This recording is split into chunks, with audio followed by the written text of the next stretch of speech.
Good evening. I'm Lightbrite, and this is a little bit of my logic. And the last chapter, chapter 5, I was reading to you pieces of my review for this book. What is really weird that this appeal that I was appealing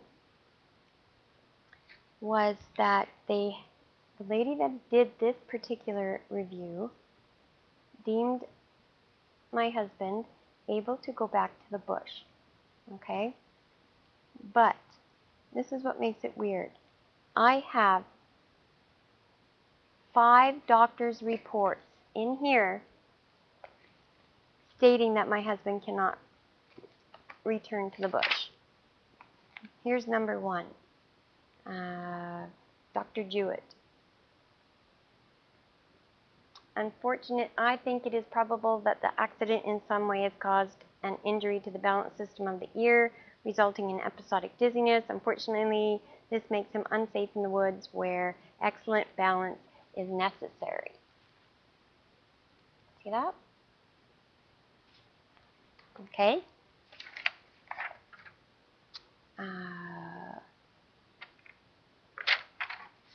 Now, this one here was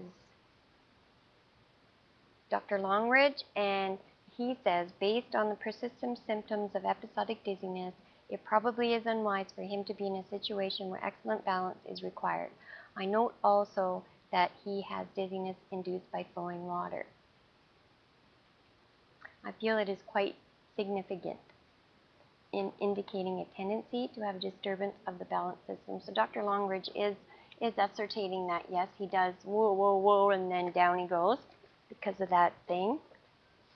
All right, so now we've got a couple of them. This one is, unfortunately, dizziness and headaches are unchanged. The WCP program, Workers Conditioning Program, done in Cranbrook, he went there for 4 weeks. He was very, very cooperative. He wanted to do everything because he wanted to get better. He liked the money he was making. So that report came out on January 11th. And it said here, unfortunately, his dizziness and headaches are unchanged. Headaches appear to increase in intensity with exertion. The dizziness appears partly due to inner ear disturbance and partly to neck proprioceptive disturbances. I don't know, whatever that is. Exercise have had little to no effect on his dizziness. And that was where our case manager, Colin Holt, wanted to try the work conditioning program in Cranbrook just to see if indeed a little bit of physical therapy would heal his brain.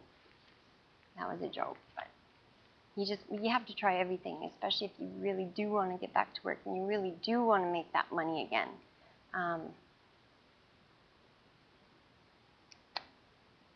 Inogram writes, also, unable to return to work as a faller. Right on this one. I don't know. Can you see that? Right about there. See? Okay, that was inogram. Now we have WCB clinical care plan. James is recurrent, is unfit. This was Dr. Tim Dudas, the medical advisor, saying that unsafe. Here's Colin saying worker is now at a plateau with his conditions. So he plateaued him out. And he did mention this one too, which says workers' restrictions preclude him from returning to work pre-injury job. Worker will have permanent functional impairment. I find the worker is unable to return to work to his pre-injury job as a faller. As a worker is hearing loss that is likely permanent, refer to disability awards. Persisting post-traumatic headaches are present and without analgesic overuse to cause a rebound headache.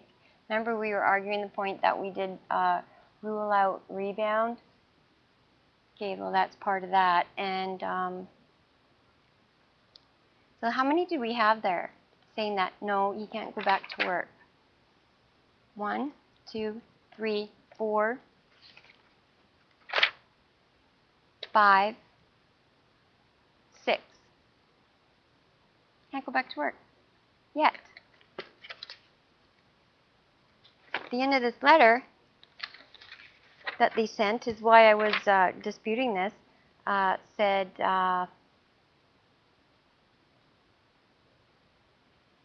considering the available information on specific claim, it is my opinion that compared to the worker's usual occupation of tree faller, it would be reasonable to use the 14-day figure for expected recovery time.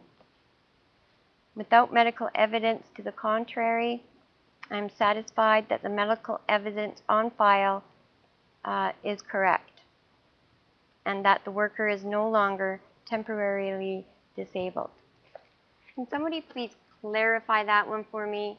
Because did I not just show all of you out there 5 doctors' quotations saying that he was not fit to go back to work in the bush ever, under no circumstances? This is the reason why, I get upset. I don't understand what the logic is to that. I mean, if you're going to weigh all the evidence, don't you weigh all the evidence? And how much more clearer could the evidence have been on that particular incident? They are all here in order. That's what really confused me. Now, after I got this, like I sent this, right? And then I got the letter back that was pertaining to my blue book.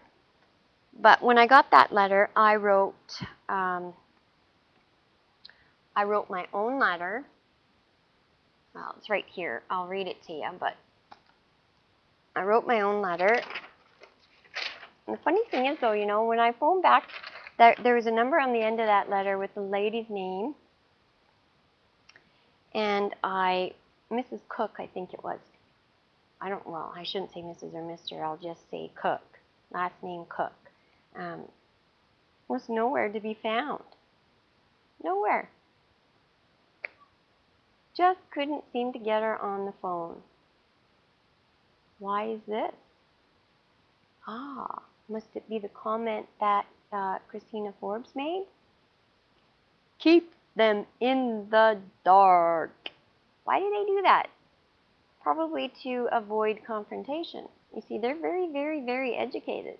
Oh, yeah. I'm convinced you have to go to get an education to be so heartless.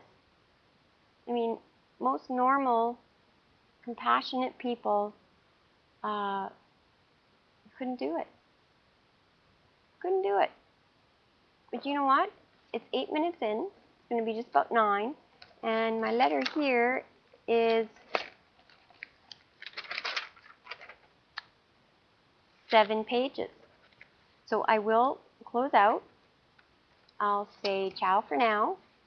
I'm going to sign back in and do a chapter 7, in which case I will go over my letter I sent to the lady that said, put him back in the bush.